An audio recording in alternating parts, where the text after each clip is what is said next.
முடிவு பண்ணி சங்கரம் வந்துட்டாரு, ரெடியா இருக்கிறாரு. சொன்னது 25/9/2020 பாடகர் எஸ். பாலசுப்ரமணியம் அவர்கள் மதியம் 1:04 மணி அளவில் கார்டியோ ரெஸ்பிரேட்டரி அரெஸ்ட் காரணமாக மரணம் அடைந்தார் என்ன செய்து வருகிறது. 35 நாளுக்கு பிறகு மரணம் அடைகிறார். 35 நாட்களுக்கு முன்பாகவே எஸ். பாலசுப்ரமணியம் மரணம் அடைந்து விடுவார் என்று கடவுள் கூறிவிட்டார். இதான் கடவுள் தெற்கு தரிசனம் நிறைவேறியது.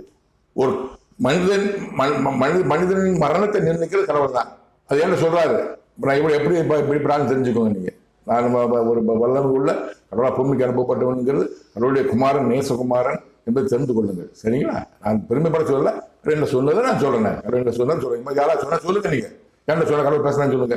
சாதத்தை பார்த்து சொல்லுவாங்க சில பிழைக்கலாம், கெட்ட காலம் நிறைய இருக்கு, கெட்ட நேரம் கண்டு இருக்கு, தப்பிச்சு பிழைக்க சொல்லுவாங்க.